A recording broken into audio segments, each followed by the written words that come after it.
Quand Jésus nous regarde là, il ne dit pas voici les chrétiens. Il dit voici mes disciples. Et il a dit, celui qui ne renonce pas à lui-même, qui ne porte pas sa croix, ne peut pas être mon disciple. En temps, le christianisme a fait croire à des millions de personnes qui a possibilité de devenir disciples de Jésus sans renoncer à soi-même. Le christianisme a mis en place en fait d'autres critères pour devenir chrétien. Et ce critère-là est négligé, le renoncement à soi. Quand tu vois les pages Facebook des chrétiens de notre génération, quand tu vois les pages Twitter, les réseaux sociaux, quand tu vois l'amour qu'ils ont pour leurs photos, quand tu vois l'amour qu'ils ont pour leurs images, tu comprends mieux l'impuissance, le manque d'onction, le manque de victoire sur les œuvres de la chair et sur les démons. Tu vois qu'il y a un problème de renoncement à soi. Frères et sœurs, que Dieu nous aide à aller dans les profondeurs de cette vérité-là, renoncer à tout ce que ça implique. Que la parole de Dieu nous déshabille. Quand on voit notre état, vous n'allez pas grandir dans l'onction authentique. Hein? Je ne parle pas des émotions qui sont fabriquées par des acteurs, bien des gens qui savent faire les émotions. Je dis, l'onction authentique, la puissance authentique, là, c'est la croix. Et c'est pour ça que l'apôtre Paul dit que l'évangile, le message de la croix, est une puissance pour le salut de quiconque croit. Il dit les juifs cherchent des miracles, les grecs demandent la sagesse. Mais nous prêchons quoi? Jésus-Christ crucifié. Scandale pour les juifs, folie pour les grecs, même puissance de Dieu. Jésus-Christ crucifié, c'est dedans la puissance là. Quand l'apôtre Paul le même, il dit que ceux qui appartiennent à Jésus ont crucifié la chair avec ses passions et ses désirs, c'est dedans la puissance là. Chaque crucifixion, chaque renoncement d'une œuvre morte, d'une œuvre qui te glorifie toi, tes enfants, ton mari, mais qui ne glorifie pas le Seigneur. Chaque fois que tu renonces à ça, c'est une mesure d'huile, une mesure de puissance que Dieu ajoute à ta vie. Le renoncement à soi, qu'est-ce que c'est? Le sujet me passionne, frère. Allons dans Genèse. Genèse, chapitre 2, verset 7. Yahweh Dieu forma l'être humain de la poussière de la terre. Il souffla dans ses narines le souffle de vie. Et l'être humain devint une âme vivifiante. Amen. Regardons ce texte. On dit le Seigneur a formé l'homme à partir de quoi? La poussière de la terre. Frères et sœurs, est-ce que la poussière c'est quelque chose qui a de la valeur? Est-ce que la poussière c'est quelque chose qui a de la valeur? La poussière c'est quelque chose qu'on peut marcher dessus. On fait ce qu'on veut avec. Les enfants jouent avec, les animaux jouent avec. C'est à partir de ça que le Seigneur a formé le premier homme. Donc le premier message qu'on voit c'est quoi? L'homme n'est rien. L'homme n'est rien, on peut pour s'amuser. C'est une vérité biblique. Hein? L'homme là, le gouverneur du monde à l'époque, Adam, il était poussière. Il n'était que ça. En temps. Même les poissons, si vous lisez Genèse 1, vous allez voir que les poissons n'ont pas été faits à la poussière. Le Seigneur a dit que les eaux produisent des âmes vivantes. Il a dit que le ciel, qui grouille des oiseaux dans le ciel, c'est comme ça qu'ils ont été faits. Tu vois? Mais l'homme là, il a pris quoi? Poussière. Donc par nature même, la chair n'est rien. Notre chair là, ce n'est pas notre esprit qui a été formé à la poussière. Notre esprit a été formé par Dieu quelque part. Maintenant Dieu nous a formé un corps. Et ce corps là, qui nous a donné là, est fait à base de poussière. Qui parmi vous a déjà fait photo de poussière et puis a collé dans son salon? Qui fait ça?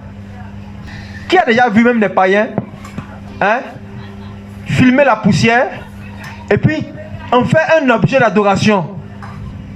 Qui parmi nous a déjà fini de balayer chez lui, a réuni la poussière et puis a cherché à mettre ça dans un coin marbré, une poubelle en or? Mais pourquoi aujourd'hui on enterre les cadavres dans des caveaux? Comment on peut mettre des millions juste pour aller déposer de la poussière dans un endroit? Il ne faut pas qu'il y ait la folie derrière. Comprenez, hein? Vos corps, nos corps qui sont là, c'est la poussière. Amen. Même Adam, hein, ça n'a rien à voir avec le péché. Hein. Ça va passer l'homme a péché. Hein. C'est comme ça même depuis le commencement. La chair là, c'est la poussière. On pommade cette poussière là. On maquille ça. On lave ça. Quelque chose qui va retourner à la poussière. Tu es poussière, tu retourneras. On va retourner. Hein. Maintenant notre âme, ce qui est éternel, on ne prend pas soin de ça. La méditation de la parole, la prière, l'adoration. On néglige ces choses au profit de l'entretien de quoi? De la poussière. C'est poussière. L'homme spirituel comprend qu'il est un esprit qui utilise cette poussière-là pour pouvoir agir dans le monde physique. Donc cette poussière-là, c'est un instrument que Dieu nous a donné pour faire sa volonté. Et on va lire un passage. Tu l'as voulu ni sacrifice, ni holocauste, dans Hébreu. Mais tu m'as formé un corps pour faire ta volonté. Hébreu chapitre 10 à partir du verset 5. Regardez le verset 5. Hein. C'est pourquoi Jésus-Christ, en entrant dans le monde, a dit: tu n'as pas voulu de sacrifice ni d'offrande, mais tu m'as formé un corps. Tu n'as pas pris plaisir aux holocaustes ni aux sacrifices pour le péché. Alors j'ai dit: me voici, je viens. Il est écrit à mon sujet dans le rouleau du livre, pour faire, ô Dieu, ta volonté. Ça, on est en train de parler. Ici, ce passage parle du corps de Christ qui n'a pas été fait à base de poussière. Suivez bien. La différence entre le premier Adam, qui est le mari d'Ève, et le deuxième Adam, qui est Jésus-Christ. Le premier Adam a été fait à partir de quoi? De la poussière, son corps. Alors que le deuxième Adam, il n'a pas été fait à partir de la poussière. C'est pour ça qu'il n'est pas retourné à la poussière. C'est pour ça qu'il est monté au ciel. Parce qu'on dit: tu es poussière, tu retourneras poussière. Mais comme il n'était pas poussière là, même s'il faisait 5 ans dans le tombeau, il allait finir par sortir. Entends-nous là, même si elle n'avait pas chuté, notre corps là, poussière. Maintenant, dans la pensée de Dieu, il doit nous donner un corps glorieux. Ce corps n'est pas fait à base de poussière. Mais ça, Adam allait recevoir ça s'il était resté fidèle jusqu'à la fin. Sinon, au départ, le premier corps qu'il avait là, c'était la poussière. Et pourquoi Dieu nous a donné cette poussière là? Ce n'est pas pour faire notre volonté, ce n'est pas pour nous faire connaître, ce n'est pas pour nous faire aimer. Le corps, la beauté physique que Dieu nous donne là, ce n'est pas pour nous faire adorer. C'est pour faire sa volonté. Tu m'as donné un corps pour faire quoi? Pour faire ta volonté. Donc Adam, on lui forme un corps. Et malgré qu'il a un corps et un esprit, il y a quelque chose qui manque. On dit le Seigneur souffla dans ses narines d'abord, pour qu'il devienne quoi? Une âme vivante. Donc ça veut dire quoi? Bien que Adam existait, si Dieu n'avait pas soufflé son souffle sur lui, il ne pouvait rien faire. La Bible dit que Dieu prit Adam. On a encore lu ce passage là. C'est Dieu même qui l'a pris, qui l'a mis en Éden. Vous voyez qu'il savait marcher. Genèse chapitre 2, verset 7, je relis. Genèse 2, verset 7. Oh Yahweh Dieu forma l'être humain de la poussière de la terre. Il souffla dans ses narines le souffle de vie. L'être humain devint une âme vivante. Donc là on est d'accord, le gars est vivant. Mais Yahweh Dieu planta un jardin en Éden, du côté de l'Orient, et il y mit l'être humain qu'il avait formé. Ne confondez pas Éden et le jardin d'Éden. Dieu a mis un jardin en Éden. Éden là, c'est un autre nom de Dieu lui-même. C'est un nom de Dieu. Éden veut dire délice. Il fait de l'Éternel tes délices. Te donnera ce que ton cœur désire. Donc Éden là, c'est Dieu lui-même, c'est Christ. C'est pour ça que jusqu'à actuellement, les scientifiques continuent de chercher. Ils cherchent Éden. Avec les indications qui ont été données là, on dit non, il y a un fleuve qui coulait vers le Frat. Ils sont en train de chercher. Éden là, c'est Dieu. Maintenant, Dieu a planté un jardin. Et il a pris l'homme qu'il avait formé et puis il l'a mis dans le jardin. Donc Adam n'a même pas été créé dans le jardin d'Éden. Il était créé ailleurs, dans un endroit inconnu. Par Dieu. Donc si Dieu, malgré qu'Adam était vivant, Dieu lui disait: Adam, va à Éden. Qu'est-ce qu'Adam allait dire? Est-ce qu'il connaissait le chemin? Si Dieu crée Adam, il peut lui dire: bon, Il était mis en Éden, va dans le jardin. Même le jardin était un lieu secret. Adam ne pouvait pas de lui-même, malgré qu'il était vivant. Il ne pouvait pas.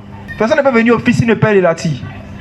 Si Dieu lui-même n'avait pas envoyé Adam, malgré qu'il était vivant, il ne pouvait pas. Pourquoi? Parce qu'il n'est rien. Il a une âme vivante. Il n'a jamais péché. Hein. Mais s'il n'est pas conduit par l'esprit, il ne pouvait pas être là au bon endroit où le Seigneur veut. On le prend, on le dépose là-bas. Et voici l'image du renoncement à soi. Jésus a dit dans Jean 12, on va lire ce verset. Jean 12, verset 24. Je lis. En vérité, je vous le dis, si le grain de blé qui est tombé en terre ne meurt, il reste seul. Mais s'il meurt, il porte beaucoup de fruits. Celui qui aime sa vie la perdra. Mais celui qui déteste sa vie dans ce monde la conservera pour la vie éternelle. Amen. Voici le principe que le Seigneur établit. Si le grain de blé qui est tombé en terre ne meurt, il ne peut pas porter de fruits. Donc ça veut dire que c'est la mort d'abord. Il faut d'abord mourir avant de commencer à porter du fruit. On dit qu'il est devenu une âme vivante. Ça veut dire avant il était quoi? Il était mort. Dieu a créé Adam mort. Il lui a formé un corps, oui, mais ce corps-là ne pouvait rien faire sans Dieu. Ce corps-là ne pouvait rien faire sans le souffle du Seigneur.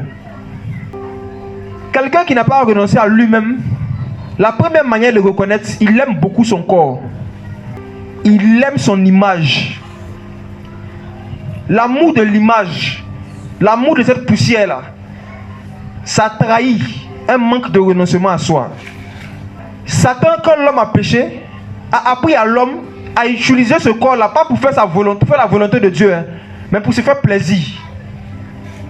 Après la chute de l'homme, ce corps, cette poussière, qui est un instrument que Dieu nous a donné pour qu'on puisse faire sa volonté, est devenu un instrument de plaisir et d'autoglorification. Et voici d'où la rébellion en fait est partie contre le Seigneur. Qu'est-ce que tu fais avec ton corps? Quand le Seigneur dit que si quelqu'un ne renonce pas à lui-même là, le Seigneur parle d'abord de renoncer à l'amour qu'on a pour notre chair, pour le corps. Et je vous dis, dans notre génération, c'est difficile pour des jeunes, pour des chrétiens, de pouvoir renoncer à leur corps, à leur apparence physique. Pourquoi? Parce qu'on nous a appris le culte de la beauté. Depuis qu'on est petit, on nous a dit que cette poussière-là est quelque chose d'exceptionnel, a de la valeur. Et l'apôtre Paul, l'Éphésiens 5, il parle aux chrétiens, et puis il dit, personne n'a jamais haï son propre corps, mais il en prend soin, et qu'il en fait ce que Christ soit pour l'église. Autant l'église est spirituelle. Ça veut dire que le Seigneur, sa priorité là, c'est de s'occuper de notre esprit. Le corps vient après. Et quand tu donnes ta vie à Jésus, je vous dis, quand tu veux avoir une intimité avec Jésus, il faut renoncer à tout ce que tu fais avec ton corps qui t'apporte une gloire personnelle, à tout ce que tu fais avec ton image, avec ton corps qui t'apporte un plaisir personnel qui est contraire à la parole du Seigneur. Et on a été habitué depuis notre enfance à utiliser notre corps pour faire notre volonté, pour faire ce qu'on veut. Au point où c'est facile pour l'ennemi de nous faire tomber dans le culte de l'image. Quand tu renonces à toi-même là, tu ne dois pas te sentir plus belle ou plus beau que quelqu'un. Quand tu renonces à toi-même là, tu ne dois pas avoir l'impression que physiquement là, c'est quelqu'un de spécial et de particulier. Et Lucifer, regardez dans Ézéchiel 28. Regardez ce qu'il dit. Ézéchiel 28. On va lire à partir du verset 11. Première manière de renoncer à soi, renoncer à l'amour de sa beauté physique, l'amour de son corps, de sa chair, de la poussière. Ézéchiel 28, verset 11. La parole de Yahweh vient encore à moi en disant, fils de l'homme, élève un chant funèbre sur le roi de Tyr. Dis-lui, ainsi parle le Seigneur Yahweh. Toi à qui rien ne manquait, plein de sagesse, parfait en quoi? Parfait en beauté. Verset 17. Ton cœur s'est élevé à cause de... Ton cœur s'est élevé à cause de ta beauté. Tu as corrompu ta sagesse à cause de ton éclat. Je te jette par terre. Je te donne un spectacle au roi afin qu'il te regarde. On va s'arrêter là. Regarde, suivez bien. Même Satan et les démons là. Satan d'abord, qui était cet ange de qui on parlait ici prophétiquement. Pourquoi son cœur s'est élevé? À cause de quoi? Sa beauté. Ça veut dire qu'il est arrivé un moment de sa marche avec Dieu, non? Où il s'est arrêté.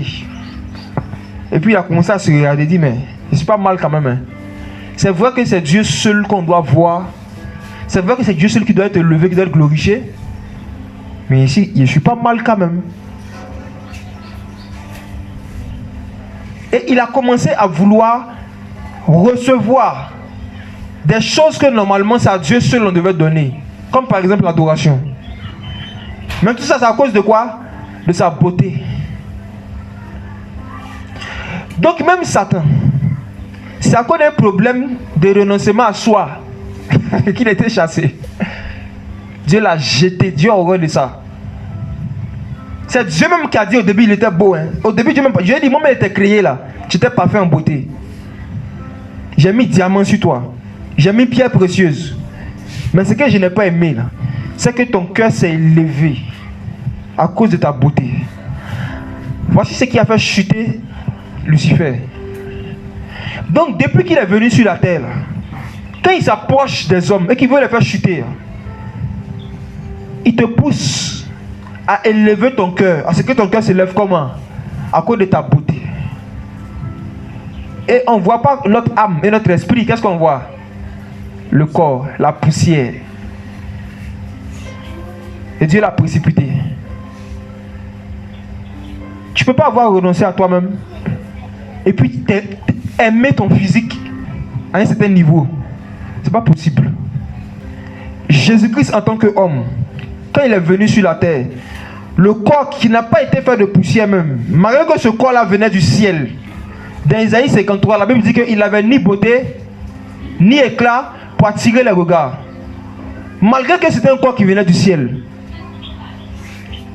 Ça veut dire même les corps physiques qui viennent du ciel là, c'est pas tape à l'œil. Je ne sais pas si vous comprenez. Hein? Ce qu'on appelle les beautés célestes là. Regardez, c'est Christ hein, qui a pris une forme humaine. La parole était faite chair. Mais même cette chair là, malgré que ce n'était pas la poussière, ce n'était pas quelque chose qui attirait les regards. Donc si toi tu veux être son disciple et que tu fais exprès de te mettre de faire ton corps d'une certaine manière pour attirer les regards sur toi, tout ce qu'on fait pour attirer les regards sur notre corps, sur notre chair, c'est une abomination aux yeux du Seigneur. Parce que même lui ne l'a pas fait. Et voici pourquoi le Saint-Esprit a du mal à revêtir de puissance beaucoup de personnes. Les gens qui font le culte de la beauté, les pasteurs qui se maquillent, qui mettent gloss, pasteurs et même fond de teint pour venir prêcher. Et puis à les manifestations, ce n'est pas l'Esprit Saint. C'est un autre esprit. Même le seul corps qui n'a pas été fait à partir de la poussière, c'est le corps du deuxième Adam, Jésus-Christ. Et ce corps-là n'avait ni beauté ni éclat pour attirer les regards. Ça veut dire quoi? Il était simple. Il n'y avait pas d'artifice. Frères et sœurs, quand faites-vous avec vos corps, avec vos beautés? Beaucoup de chrétiens, leurs pages réseaux sociaux les trahissent. Quelqu'un qui aime sa beauté là, qui aime son corps, qui aime sa poussière là, ne peut pas cacher ça longtemps. Et l'amour de cette poussière là a produit toutes sortes de concepts païens dans les milieux protestants évangéliques. Exemple, organiser programme pour venir adorer Dieu et puis mettre photo de poussière dessus. Poussière maquillée, perruque, poussière déguisée. Venir dire un moment de rassemblement pour glorifier Dieu, mais en même temps aussi profiter pour faire la promotion de la poussière humaine, de la beauté de la poussière. Le Seigneur dit, celui qui ne renonce pas à lui-même peut pas être mon disciple. Beaucoup de ces gens ne sont pas des disciples du Seigneur, mais ils font route avec lui. Ils utilisent son nom pour chanter, ils utilisent son nom pour faire leur business, pour se faire connaître. Est-ce qu'aujourd'hui il n'y a pas une mode où des chrétiens font une photo, ils mettent un petit verset à côté? C'est pas ça? Voilà. Tu mets ta photo comme ça, Jesus is King. Jesus King, et puis tu es comme ça sur la photo. Faites attention. Votre corps est le temple du Saint-Esprit. Faites attention à ce que vous faites avec vos images, avec vos photos, avec vos vidéos. Faites attention. Regardez bien les motivations de vos cœurs. Si tu poses quelque chose dans l'intention de montrer ta beauté, tu es séduit par toi-même. Tu es en train d'imiter le comportement de Lucifer. Ton cœur s'élève à cause de ta beauté. Tu postes ton image parce que tu te sens beau. Et tant qu'elle a dit à des fois il y a quelques jours, on a une petite veillée entre nous là. Il leur disait, il dit, regardez. Nos parents, je vous dis ça à vous tous ici, hein. Ceux qui ne sont pas encore mariés, il y a des modèles limités même pas. Regardez, nos parents, hein, il y a 30 ans, à 40 ans, quand ils se mariaient, pour voir leur photo de mariage là, est-ce qu'il ne fallait pas forcément venir chez eux à la maison? On est d'accord, non? Lequel ici, il y a 30 ans ou il y a 20 ans, son papa et puis sa maman se sont mariés, ils ont imprimé leur photo et puis ils ont collé ça sur le portail de la cité, du quartier. C'est les parents de qui ont fait ça? Personne. Lequel parmi nous ici, nos parents se sont mariés, et puis la photo de mariage là, ils ont mis ça sur panneau, et puis ils ont mis ça au marché, sur la place publique. Personne. Donc, est-ce qu'on est d'accord que, même des païens, il y a 30 ans, hein, ne mettaient pas les photos de leur mariage sur des places publiques? Si on est d'accord qu'on lève la main avec moi, qui sont d'accord avec ça? On est d'accord avec ça? Ok. Quand il dit la place publique, je parle du marché, au quartier, en tout cas partout où il y a des gens que tu connais que tu ne connais pas, où il y a un mélange des inconnus et puis des gens que tu connais. Ils ne mettaient pas la photo sur la place publique des mariages. Pour pouvoir voir là, il fallait venir chez eux à la maison. Nos parents mettaient ça dans quoi? Album, n'est-ce pas? Et puis l'album est où? Dans la chambre. En bas du lit, pour certains. C'est vrai, hein? Ça c'était des païens. Ils parlent des photos des mariages, c'était des païens. Vous voyez? Les plus orgueilleux mettaient ça au salon. C'est dit, ça ne sortait même pas de la maison, quoi. Ils encadraient et puis ils mettaient ça pas. Ou bien ceux qui avaient vu, en tout cas, ceux qui avaient fait un peu malin, quand ils disent orgueil, c'est une manière de parler. Hein. C'est pour dire que même ceux qui exagèrent, l'exagération là, la photo ne sort pas des 4 murs de la maison. Est-ce qu'on est d'accord avec? Amen. Maintenant, regardez aujourd'hui. Des chrétiens qui se marient et qui mettent des vidéos sur en train de s'embrasser sur Facebook. Quelle est la différence entre quelqu'un qui met ses photos de son mariage, ou bien de ses vidéos où il est en train de s'embrasser avec son mari sur Facebook, et puis quelqu'un qui met ça sur un marché? Est-ce que Facebook c'est pas la place publique de notre époque? Bien sûr. Et beaucoup d'entre eux dénoncent les pasteurs qui font un programme avec leurs photos. C'est de la confusion. Quelle est la différence? Moi je vais parler de la différence entre un pasteur qui fait un programme où il met une affiche, sa photo, il poste au marché, et puis un chrétien qui poste sa photo sur Facebook. C'est la même chose. C'est pire même. Sur Facebook, là, il y a plus de personnes même qui vont voir qu'au marché. Au marché, les gens n'ont pas le temps, ils passent. Facebook, les gens devant l'écran, ils prennent le temps. D'où vient cette mode-là d'exposer, parfois même ces images, le contenu de ces images personnelles, hein? Tu vis des moments avec ton mari, avec ta femme, avec tes frères, tes soeurs, les gens de la famille, et puis tu mets ça sur le marché. Tu publies ça comme ça sur Internet. C'est comme si tu avais pris ça. Écoutez bien cette image. Hein. C'est comme si tu as pris ça, tu es allé au marché de Belleville, tu as loué un papa, tu as collé. Aujourd'hui, je suis allé manger avec papa. Paf, et puis tu colles. On a qu'à faire quoi avec? Poussière, ça va manger poussière. On a qu'à faire quoi avec? Si vous voulez garder vos souvenirs, c'est pour vous. Faites garder vos souvenirs. Si vous voulez partager avec certains de vos amis, vos connaissances, partagez avec eux. Envoyez-les directement. Mais même des païens il y a 30 ans avaient du mal à exposer les images personnelles qui touchaient à la vie intime sur les places publiques, les marchés de l'époque. Mais aujourd'hui, vu que c'est gratuit, c'est juste en un clic. Satan tu vois, l'amour de soi, l'amour de nos images, l'amour que les gens nous disent, hey, c'était bien là. Voilà. Ça nous a tous pris à un moment là. Et on ne fait pas attention à ce qu'on fait. On oublie que notre corps est quoi? Le temple du Saint-Esprit. On ne peut pas utiliser nos corps et nos images comme les païens le font. On ne peut pas, parce que notre cœur ne nous appartient pas. Dieu nous a donné ça pour faire sa volonté. Est-ce qu'on pense vraiment que c'est la volonté de Dieu qu'on mette, les images de son temple sur des places publiques? Ce n'est pas des marchandises. Le renoncement à soi. Quelqu'un qui n'a pas renoncé à lui-même, une autre chose qui le trahit, il pardonne difficilement quand il est blessé. Quelqu'un qui n'a pas renoncé à lui-même, qui n'a pas porté sa croix, il pardonne difficilement quand il est blessé. Frère, porter sa croix chaque jour, c'est quoi? La croix était un instrument de torture, était un instrument de souffrance que les Romains utilisaient pour punir les criminels, pour punir ceux et celles qui étaient des malfrats par rapport à la loi. Vous voyez? Et quand le Seigneur disait cette phrase-là, lui-même, il n'avait pas encore été crucifié. Il a juste utilisé cette image-là de la torture qu'on faisait à des brigands là, pour exprimer une vérité spirituelle qui est quoi? C'est que, en tant que des enfants de Dieu, là, on doit accepter chaque jour de souffrir à cause de l'évangile, à cause de la vérité. Amen. On doit accepter chaque jour les souffrances que Dieu nous demande de souffrir. Exemple, il dit si ton ami t'a blessé, il faut pardonner. Ça fait souffrir, mais c'est une croix. Chaque jour, les croix ne se ressemblent pas. Mais quand on parle de croix, ça veut dire qu'il y a une souffrance que Dieu veut que tu endures. C'est une souffrance qui est dans la volonté de Dieu, par laquelle le Seigneur veut que tu passes. C'est ça qu'il a porté sa croix. Et quand tu ne portes pas ta croix, quand tu n'acceptes pas de souffrir les souffrances par lesquelles le Seigneur veut que tu passes, tu pardonnes difficilement. Quand tu es blessé, quand quelqu'un te blesse là, tu ne cicatrises pas vite. Et je dis frère, quand Dieu a créé Adam, il a créé le corps humain là, toutes ces vérités là, il a mis ça en fait dans le corps humain.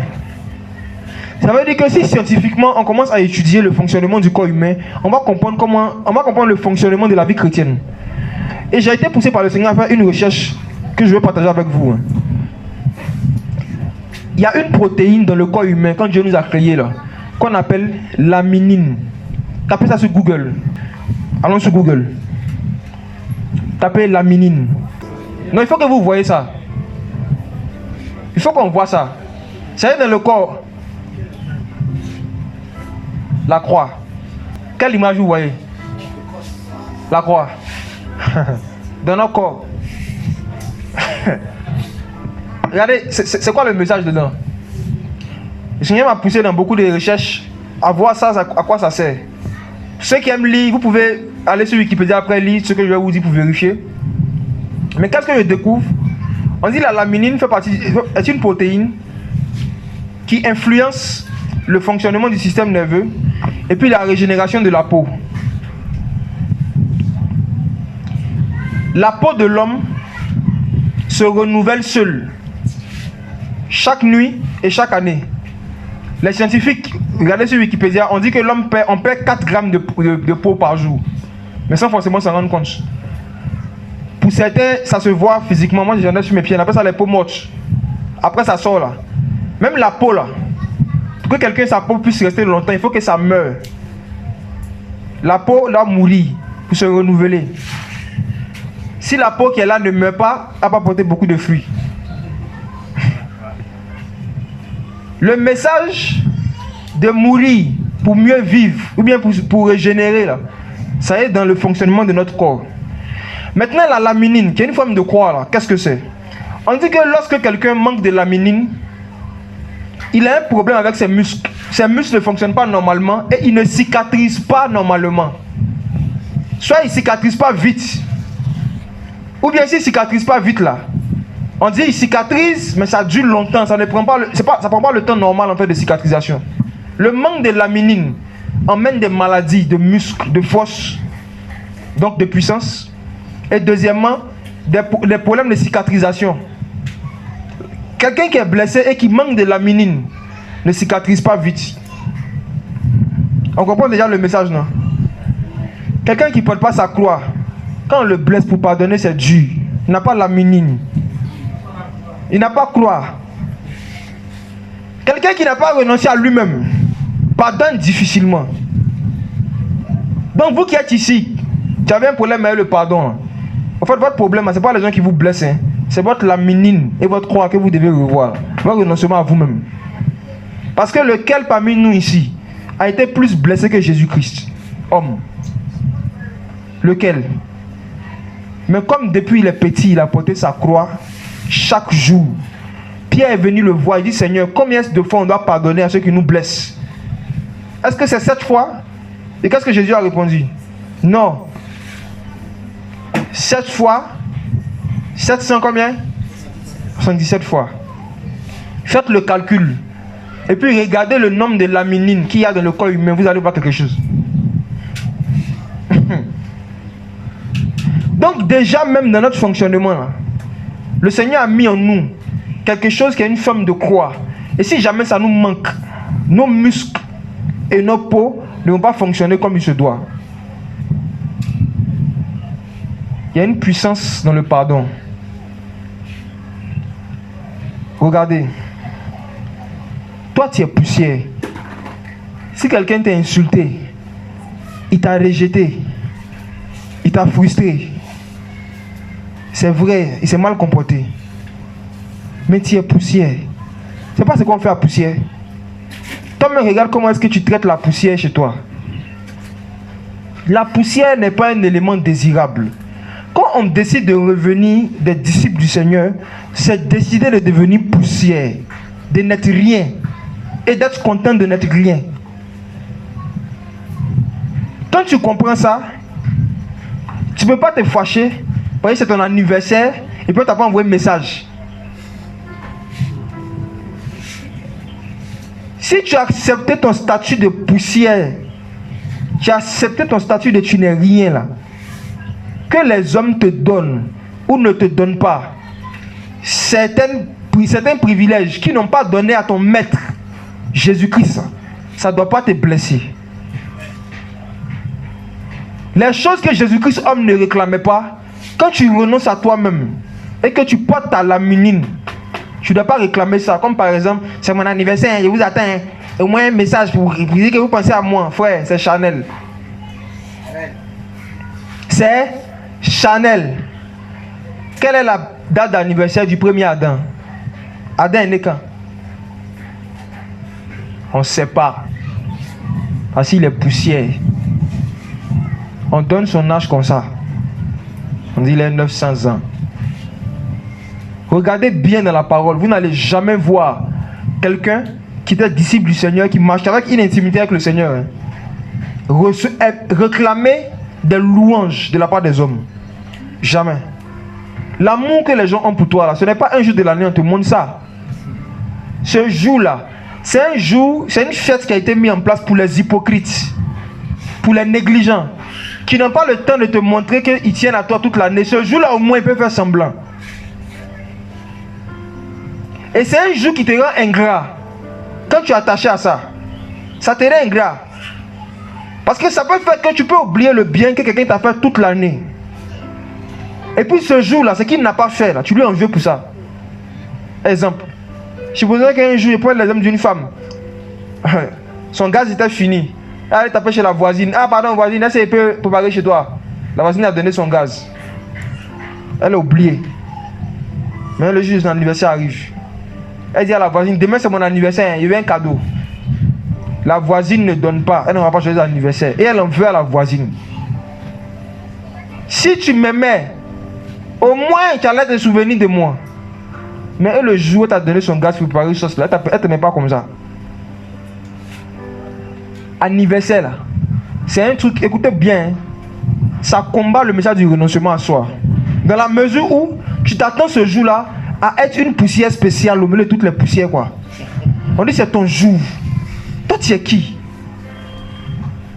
Tous les jours dont on parle dans la parole, c'est le jour du Seigneur. Il n'y a pas le jour de l'homme dedans. Amen.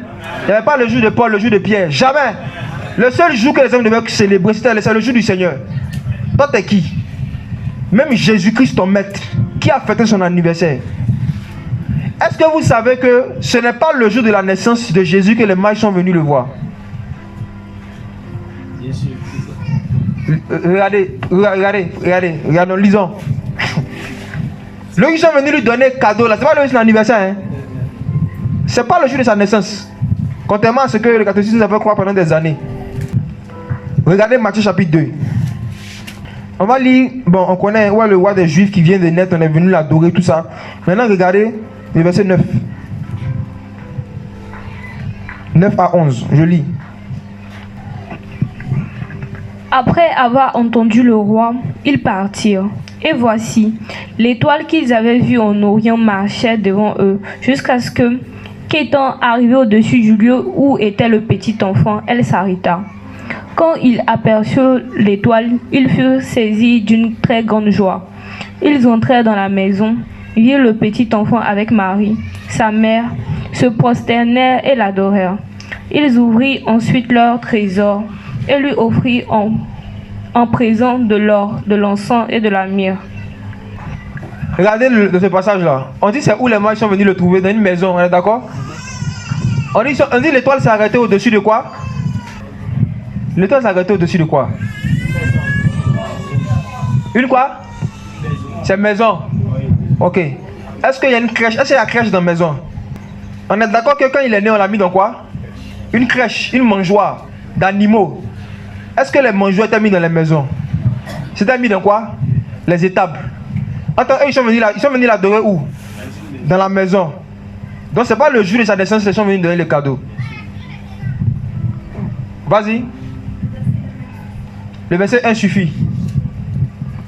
Ça dit quoi? Jésus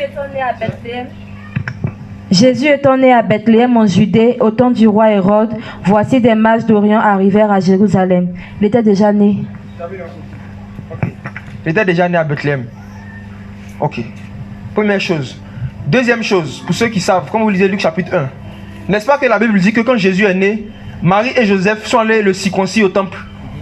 Et c'est là que Siméon est venu prophétiser sur lui. C'est le quatrième jour on devait circoncire les enfants? Le 8e jour. Donc il y avait 8 jours au moins qui s'étaient écoulés après sa naissance. Avant que ces gars-là n'arrivent. Parce que eux, quand ils ont fini de l'adorer, en même temps, on a dit à Joseph de faire quoi? De fuir pour aller en Égypte. Donc ils ne sont pas restés 8 jours encore après l'adoration des mages.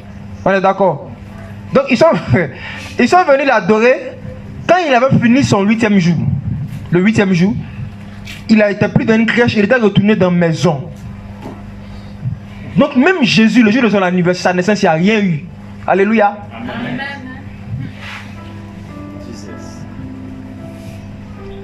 Il n'a pas eu cadeau. Par contre, ce sont les bergers. Regardons Luc chapitre 2. Les bergers là, ils ne sont pas venus à cadeau, ils sont venus chanter seulement. Luc 2. Eux-mêmes qui l'ont vu le jour de sa naissance. Luc 2. À partir du verset 8. Luc chapitre 2, verset 8. Il y avait dans cette même contrée des bergers qui couchaient dans les champs, qui gardaient leurs troupeaux pendant les veilles de la nuit. Et voici l'ange du Seigneur survint vers eux, et la gloire du Seigneur resplendit autour d'eux. Ils furent saisis d'une grande peur, mais l'ange leur dit: ne craignez pas, car voici je vous annonce une bonne nouvelle, qui sera un sujet de joie pour tout le peuple. C'est qu'aujourd'hui, on est d'accord? Aujourd'hui, on l'a dit aujourd'hui. Aujourd'hui, dans la ville de David est né le Sauveur, qui est le Christ, le Seigneur. Regardez l'expression en parenthèse. Il vous est né le Sauveur, 1, qui est le Christ, 2, et ils ont mis quoi? Le Seigneur. Est-ce que c'est 3 personnes distinctes? D'accord. Et voici à quel signe vous le reconnaîtrez. Vous trouverez le petit enfant émailloté et couché dans une crèche. Et aussitôt, il se joignit à l'ange d'une multitude de l'armée céleste, louant Dieu, disant: gloire soit rendue à Dieu dans les lieux très hauts, tout ça. Il arriva, lorsque les anges eurent quitté pour le ciel, que ces hommes, c'est-à-dire les bergers, se disent les uns aux autres: allons donc jusqu'à Bethléem et voyons cette chose qui est arrivée, ce que le Seigneur nous a fait connaître. Ils allèrent donc en hâte, et ils trouvèrent Marie et Joseph, le petit enfant couché dans une crèche. Après l'avoir vu, ils divulguèrent ce qui leur avait été dit au sujet de ce petit. Donc, est-ce que les bergers et les mages se sont croisés là-bas? Mais dans les films là, Jésus est au milieu, les bergers sont à côté, les mages sont à côté, et puis il lui donne cadeau. Frères et sœurs, le jour de la naissance du Fils de Dieu, le seul qui avait un corps qui n'était pas fait à partir de la poussière, ils ont chanté pour lui, ils l'ont adoré parce qu'il est qui? Parce qu'il est Dieu. C'est les anges même qui ont chanté pour lui le jour de sa naissance, parce qu'il a une divinité. Et les rois païens, à chaque fois qu'on parle de l'anniversaire dans la parole, vous allez voir que c'est les rois païens qui fêtaient leur anniversaire. Ils étaient vus comme des dieux. Donc on devait chanter pour eux, danser pour eux, faire des choses à leur gloire, parce qu'ils étaient vus comme des dieux.